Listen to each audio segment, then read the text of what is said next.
सैनिक एकता जिंदाबाद, सैनिक एकता जिंदाबाद। जय जवान, जय जवान, जय जवान। सर, आज छठा दिन है और 6 दिन से लगातार धरना प्रदर्शन चल रहा है। यहाँ पर सारे पूर्व सैनिक हैं, इनमें कई बुजुर्ग सैनिक भी हैं, अलग अलग राज्य से यहाँ पर पहुँचे हुए हैं। तो कोई गवर्नमेंट का ऑफिशियल आपसे मिलने आया है? बिल्कुल। पहले जी मैं जितने भी मीडिया कर आए हैं अपने अपने सारे चैनलों में मैं धन्यवाद करता हूँ कि आप हमारा कवरेज कर रहे हो, क्योंकि नेशनल मीडिया पे हमने 20 तारीख को इतना बड़ा एक प्रोग्राम किया था। लाखों के तादाद में साबका सैनिक देश के कोने कोने से आए थे। जो नेशनल मीडिया अपने आप को देशभक्त कहता है, वो मीडिया ने हमारी कवरेज तक नहीं ली, कोई भी नेशनल चैनल वाला नहीं आया। तो आप लोग आए हो, आपका धन्यवाद है। मैं सूबेदार मेजर SP ਸਿੰਘ ਗੋਸਲ, ਸਾਬਕਾ ਸੈਨਿਕ ਸੰਘਰਸ਼ ਕਮੇਟੀ ਨੈਸ਼ਨਲ ਐਡਵਾਈਜ਼ਰ। ਅਸੀਂ ਅੱਜ 6ਵਾਂ ਦਿਨ ਆ ਧਰਨਾ ਪ੍ਰਦਰਸ਼ਨ ਦਾ, ਕਿਉਂਕਿ 20 ਤਰੀਕ ਨੂੰ ਜਿੰਨੀਆਂ ਵੀ ਜਥੇਬੰਦੀਆਂ ਆਈਆਂ ਅਸੀਂ ਸਾਂਝੇ ਤੌਰ ਤੇ ਇੱਕ ਨਿਰਣਾ ਲਿਆ कि ये सरकार इतना बड़ा एजिटेशन होने के बावजूद भी हमारे पास कोई सरकारी प्रशासनिक अधिकारी नहीं आया। तो उसके बाद हमने जड़ा वा इसको धरने को कंटिन्यू रखने का जरा निर्णय लिया। तो अभी हमारा आज 6ठा दिन है। तो अज तक सरकार का कोई भी जड़ा प्रशासनिक अधिकारी साढ़े को नहीं आया, बल्कि कल खुद ही असी जड़ा वा जड़े SHO साहब है यहाँ के, उनके साथ हमारा डेलीगेशन गया। तो वहाँ पर डिफेंस मिनिस्टर और PMO ऑफिस और राष्ट्रपति भवन को हम अपना मेमोरेंडम ज्ञापन दे के आए। आपको जैसे आप धरना प्रदर्शन यहाँ पर कंटिन्यूसली कर रहे हैं पिछले 6 दिनों से, और कंटिन्यूसली आपको परमिशन नहीं मिल रही है, आपको अगले दिन की परमिशन लेनी पड़ रही है, इसके बारे में क्या कहेंगे आप? हाँ जी, परमिशन हमारे को पहले दूसरे तीसरे दिन तो प्रॉब्लम आई थी, मना कर दिया था। तो फिर हमने जो भी अपना एक्शन किया और उसके बाद SSP साहब ने हमारे को बुला के तो हमारी मीटिंग हुई स्पेशल। तो उन्होंने परमिशन दिया है कि कंटिन्यू जड़ा परमिशन मिलता रहेगा, डेली दी डेली हमारे को परमिशन लेनी पड़ती है। अभी कोई प्रॉब्लम नहीं आ रही है। सर ये बताइए कि सरकार का कोई को लेकर, जवान के MSP को लेकर के क्या मांग है आपकी? जवान की MSP का मतलब है कि ये मिलिट्री सर्विस पे होता है रिस्क भत्ता। जो जवान, क्योंकि हमारा डिफेंस फोर्सेस जो है ਜਿਹੜੀ सेंट्रल गवर्नमेंट अप्लाई है उनसे एक्स्ट्रा थोड़ा बेनिफिट देने के लिए, क्योंकि ये इनका रिस्क ज़्यादा होता है, बॉर्डर पे रहते हैं। तो ये इसलिए MSP आई यूरोप कंट्रियों के पैटर्न से। और जहाँ पर हमारे साथ जड़ा इसमें भी वितकरा हुआ है, क्योंकि जड़ा जवान बॉर्डर के ऊपर होता है, देश की सरहदों के ऊपर, उसकी लाइफ को रिस्क ज़्यादा है। और जो हमारे अधिकारी है उनको वो पीछे होते हैं बंकरों में, जैसी रूमों में, उनको रिस्क कम है। तो इसलिए रिस्क जड़ी है पे जड़ी है MSP जड़ी है जवान को ज़्यादा मिलनी चाहिए, जबकि उल्टा हो गया। सरकार ने जड़ा जवानों को 5200 रुपया और जड़ा अधिकारियों को 15,500, ये एक बहुत बड़ा डिस्क्रिमिनेशन है।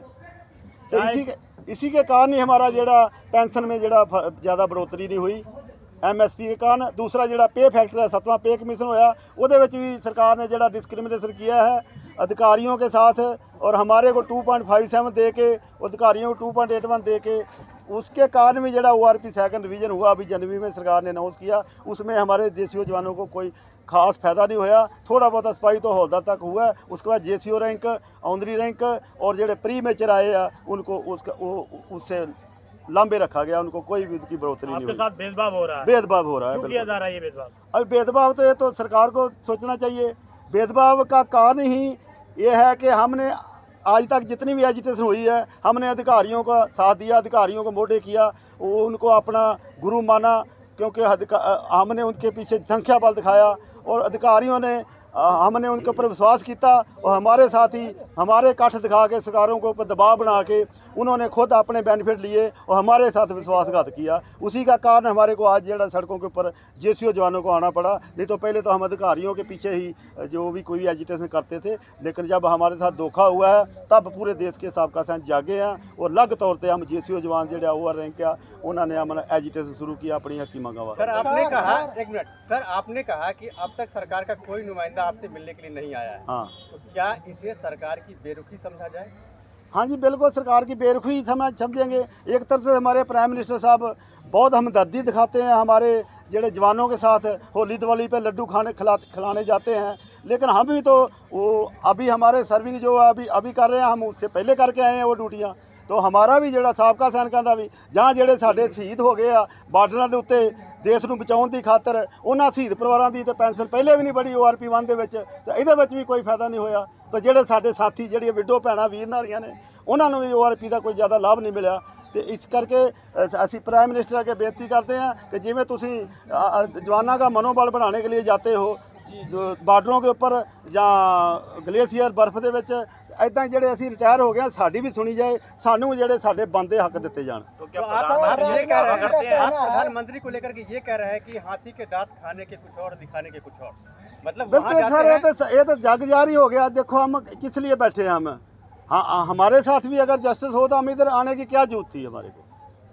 तो इसलिए ये जड़ियाँ पोलिटिकल पार्टियाँ या कोई भी जहाँ चलो प्राइम मिनिस्टर सरकारें आती जाती रहती है, कभी कोई सरकार, हमारे साथ तो कांग्रेस के टाइम भी धोखे होते आ रहे हैं। सन 73 में हमारी जवानों की पेंशन 70% थी, वो कटा के 50 हो गई, अधिकारियों की 30 से बढ़ के 50 हो गई। हमारे साथ तो हमेशा जड़ा वा, क्योंकि हम गरीब वर्ग से आते हैं, किसानों के मजदूरों के बच्चे हैं। ये सरकारें जो है हमेशा जड़ा गरीब वर्ग है वह ही शोषण कर दिया, भाई कोई भी सरकार हो। नरेंद्र मोदी कहते हैं हम जवान के लिए अपनी जान भी दे सकते हैं। जवान से राजनाथ सिंह ने कहा था पहले हमारी इंडियन आर्मी है, इसके बाद कोई है। तो फिर मोदी जी तो ठीक है, आपकी नज़रों में अच्छे हैं, हमारी नज़रों में अच्छे, हम उनको बुरा नहीं मानते हैं। लेकिन फिर मोदी जी अधिकारियों के प्रभाव में क्यों हैं? क्योंकि ये सरकारें खाली संख्या बल देखती है।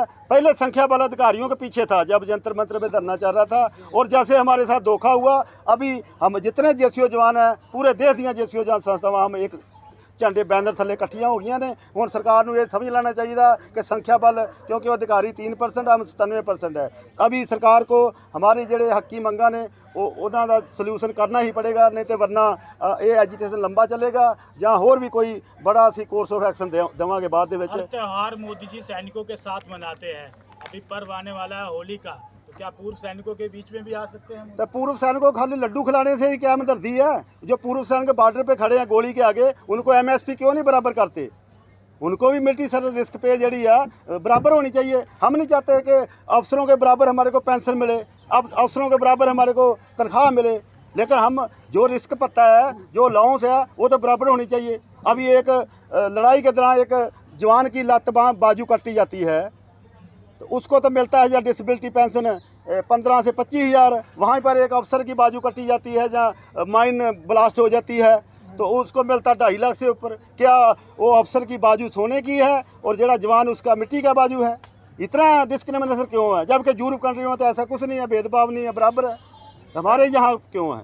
सर क्या डिफेंस मिनिस्टर से बात करने का कोई इरादा है? डिफेंस मिनिस्टर से असी ऑलरेडी कई 11 दफ़ा मीटिंग कर चुके हैं। ये सेम मुद्दे असी डिस्कस कर चुके हैं कि हमारे को आश्वासन दिए गए कि ठीक है जी आपके साथ।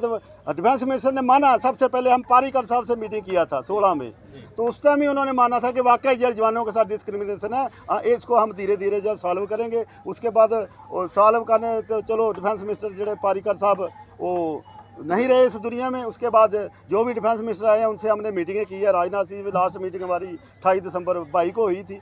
ये मुद्दे सारे डिस्कस किए हैं, लेकिन सरकारें भी संख्या बल देखती हैं। हमने बताया पहले को संख्या बल, उनको पता था कि अधिकारियों के पीछे हम ज़्यादा थे। पहले अधिकारियों के पीछे जितनी भी एजुटेशन हम दरिया कुर्सी बसाऊँ तक सीमित थे हमारे जेसीओ जवान। तो अभी क्या है कि जैसे हमारे को ठोकर लगी है, हमारे साथ धोखा हुआ है, तो हम उनको अधिकारियों को छोड़ के हमने अलग तौर पर बना ली है, अपनी संस्थावां बना लिया ने। तो हम जिन्नियां भी संस्थावां एक मंच थले आ गई ने, तो इस करके असी सरकार नूं अपील करते हैं कि साडे जिहड़े मुद्दे जल्दी तो जल्दी हल किए जाण। बाकी जिहड़े कई भी अजे भी साडे जेसीओ जवान अजे भी अधिकारियों पीछे लगे हुए हैं कि नहीं। देखिए जैसे सिविल दे विच कोई IAS अफसर होता है या किसी 4th क्लास एम्प्लॉई का बच्चा IAS अफसर बन जाता है, तो IAS अफसर या PCS अफसर जो बनता है उनकी यूनियन अलग है, जो 4th क्लास एम्प्लॉई है उसकी यूनियन अलग है। क्या जो 4th class employee IAS union में काम करेगा, अगर उसका बेटा उधर है तो जहाँ उसका बेटा उसके साथ काम करेगा। अगर हम जेसीओ जवानों ने अपने हकी मंगा वास्ते अलग यूनियन बनाइया तो अधिकारियों को इसमें कोई एतराज़ नहीं होना चाहिए। उनकी ऑलरेडी वक्री यूनियन है अधिकारियों की 2006 से बनी हुई है, वो अपनी यूनियन के थ्रू जो मर्जी सरकार से ले लें, लेकिन हमारी संख्या बल दिखा के सरकार के ऊपर दबाव बना के आज तक उन्होंने हमारा इस्तेमाल करके और हमारा शोषण किया है। सर आप 6 दिन से लगातार जंतर मंतर पर धरना कर रहे हैं। आपने कहा कि सरकार का कोई नुमाइंदा आपसे मिलने के लिए नहीं आया है। क्या आपको लगता है कि इस आंदोलन को और बड़ा करने की ज़रूरत है? क्या आप रामलीला मैदान में जाएंगे? क्या आप संसद भवन घेरेंगे? देखिए ये तो हमारी, मैं अकेला कोई जहाँ से निर्णय नहीं ले सकता। हमारी जितनी भी जेसीओ जवान संस्था उधर 20 फरवरी को आई थी, हमने मीटिंग किया है और उनके साथ सलाह मशवरा करके ही अभी ये हमारा संकेतक चलता रहेगा धरना। अगर नहीं सरकार ने सुना तो हमारे पास बड़े ऑप्शन हैं, ऑप्शन बहुत है, लेकिन उसको हमने कैसे फाइनलाइज करना है, किसको हमने प्रायोरिटी देनी है। हमारे पास आज तक 100 बंदों का हमारे पास वॉलंटियर नाम आ चुका, जो जहाँ तक अपना अंडरटेकिंग देना चाहते हैं कि हम जड़ी राष्ट्रपति भवन के आगे जाके खुदकशी कर लेंगे अगर सरकार ने हमारी बात नहीं मानी। लेकिन अभी तक हमने ये एक्शन नहीं करना है। अभी तक हमने जो भी संवैधानिक तरीके नाल इस धरने को आगे विस्तार करना है। उसके बाद जो भी कोर्स ऑफ एक्शन या संसद भवन को घेरना या रेलवे रोकनी या कोई जड़ा रामलीला मैदान बुक करके कोई बड़ा एजिटेशन करना, इसके बारे हमारी जो कमेटी वो निर्णय लेगी। सर काफ़ी लंबे समय से ये लड़ाई आप लड़ रहे हैं और ये आपकी मांगे जो हैं ये जग जाहिर है, तो फिर क्यों सरकार जो है आपकी मांगों पर, जो आपकी जो मांगे हैं उस पर संज्ञान नहीं ले रही? संज्ञान नहीं ले रही ये एक मुद्दा है, जो सरकार संज्ञान लेना ही नहीं चाहती? नहीं, सरकार को संज्ञान तो लेना ही पड़ेगा। मैं आपको बताया कि इसका कारण यही है कि पहले हम अधिकारियों के ऊपर विश्वास किया तो वो हमारे आगे लीडर बने और उन लीडरों ने हमारे साथ विश्वासघात किया। सरकारों को हमारे टेबल पे कुछ और बोला, लेकिन जब टेबल टॉक हुई स्टेजों के ऊपर हमारे फेवर में बोला, या टेबल टॉक में उन्होंने केवल देखे हुए अपने मुद्दे ही आगे रखे। और सरकारों से हमारा कठ दिखा के, हमारी जड़ी संख्या बल दिखा के उन्होंने खुद बेनीफिट लिए, जो कि तुहाडे सामने ही है। ये टेबल देख लो कितना बड़ा वितकरे है, साडे नाल चार्ट बने हुए हैं। आपका अगला कदम क्या रहने वाला सर? अगला कदम तो मैं फाइनल नहीं अभी दस सकता, मैं बता दिया कि जो भी हमारी कमेटी फैसला लेगी। अभी तो फिलहाल तो हमारा ये ही जड़ा कंटिन्यू चलना है, जो धरना प्रदर्शन ही कंटिन्यू चलना। अभी इसमें भी हमारा जड़ा संख्या बढ़ रही है, देश के कोने कोने से जड़े साबका सैनिक आ रहे हैं।